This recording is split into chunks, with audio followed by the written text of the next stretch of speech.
happened during the day. Now, I'll stand corrected, but just before half time, Coitzer, as he's known, Donny Fletcher, one of the played state football for South Australia, was coaching semi-centrals.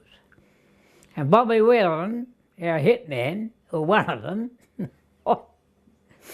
just before half time, right, whacked him. Don Fletcher was the captain of the Centrals, and he'd played, used to play sort of a kick behind the game. Well, in the final, he played full forward. And anyway, there was a couple of goals down, and he come up to try and lift his side, you know, to win the game. Because he got the ball and he was running with the ball, and he dodged one, he dodged another. But while he was doing this Whelan bloke was coming and lined him up, and then he did another turn, and that's when he hit him. Donny Fletcher was bouncing up and down the oval, and Bob... In fact, I was only talking to Kevin Salvemini about the other day. Yeah. He played for Semaphore Centrals. Is that right? Yeah. I should go and have a chat to him. Yeah. Well, he finished dodging the third bloke, or the second bloke, and because he didn't see Bob coming. And that's when Bobby Whelan was, he whacked him, knocked him off, well, not knocked him over, lost the ball, of course, and Fletch took a time to get over that. Bob got him straight down the front, I'll never forget that. Straight down the front? Straight down the front. Just dropped him like a sack in the middle of the ground. Really? How did he hit him? Like, hip and shoulder, or? Yeah, shoulder, just bang. Don come up, bang. That was the end of him. The important thing about this was that there was no free kick given against Bobby Whelan. It could have changed the game if it had been a free against Bobby Whelan. Yeah. And it was a fair hit? It was a fair hit. Yeah! After half-time, out come Coitzer, Donny Fletcher, with the biggest blackest eyes, he couldn't see out of it.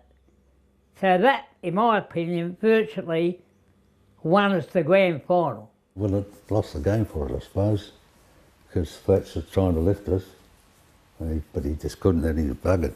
Because he could barely see in the second half.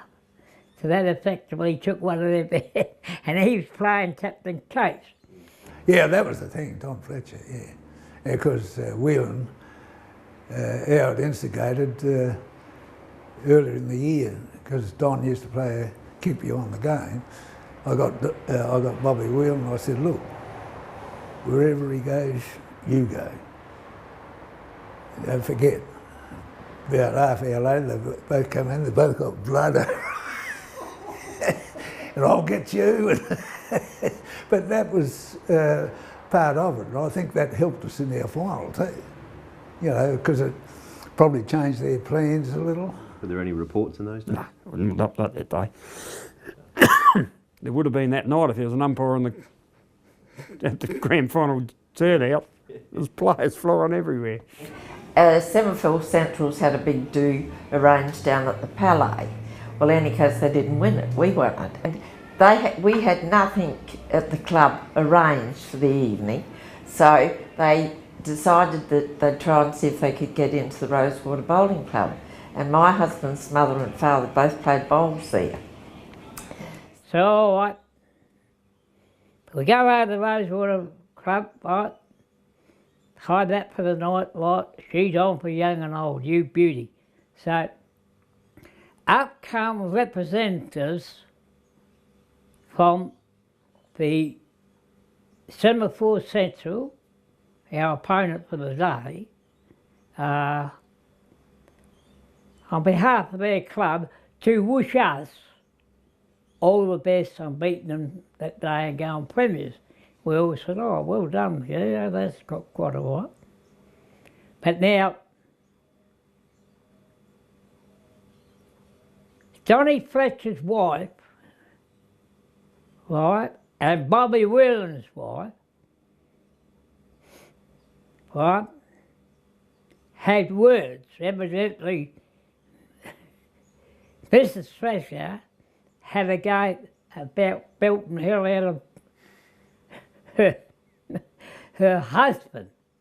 Jean Fletcher, who was the wife of Donny Fletcher, who got bowled out of the game, came up and she said to Bob, "You call yourself a sportsman." And Billy Henderson, who was the umpire, he was sitting right next to us, and he said that there was nothing in that.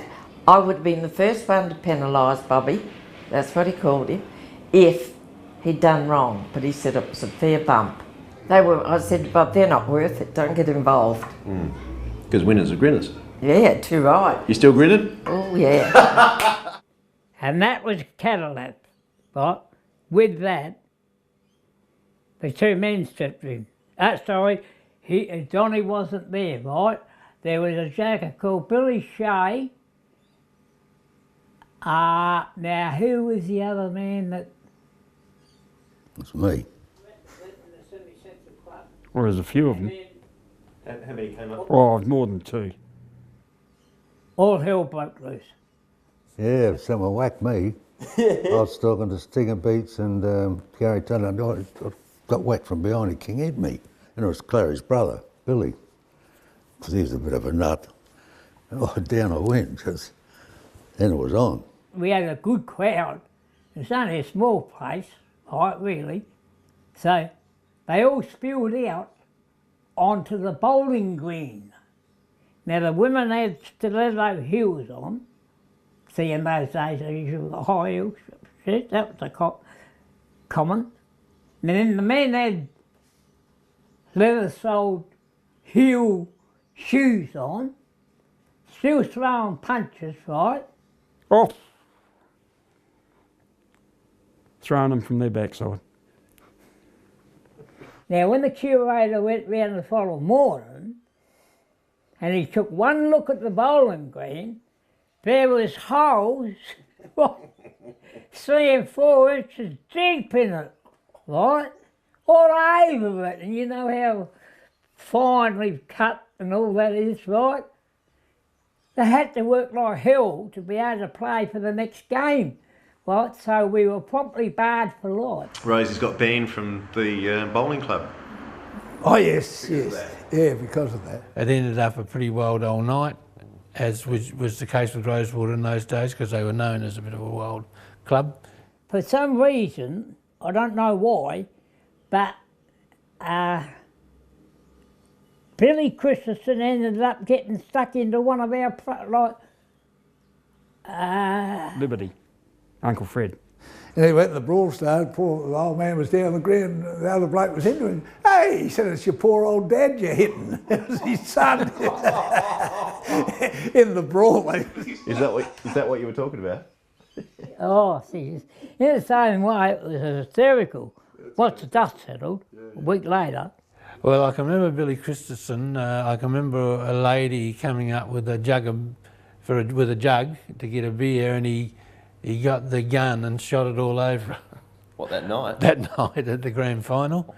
So everyone was pretty well under the weather. I didn't even speak to Clary because he was the one I wanted to speak to and congratulate him, of course, on the premiership. And because I had a lot of time for Clary, and I could never beat him. He must have rubbed his hands when he saw he was standing me. So you actually played on Clary that day? Yeah, we played centre, yeah. Well, I was the instigator going over to Rosewater, and Bob Pink came with us, and anyway, none of the other central lads decided Don Fletcher wouldn't come over. So the others went over there, and anyway, Don said to me, "Are you satisfied?" And I sat on Bob's lap because I thought, you're not getting involved in anything, because I wouldn't like your mum and dad to be embarrassed because they played bowls at the bowling club. So we didn't know what had gone on that night out on the lawns until we were going home, and it was nearly all over. We knew that there was something going on, but we hadn't ventured outside there. He'd be looking up there and thinking, you know, it was good. Yeah, it was good. And we used to have a lot of fun at Rosewater because we all had little kids. We were newly married, most of the boys, Brian Beer and all of those boys that played. Yeah, no, it was quite good. It was quite good. Well, thanks very much, man. I really appreciate it, Clary. Yeah, You're a legend. yeah.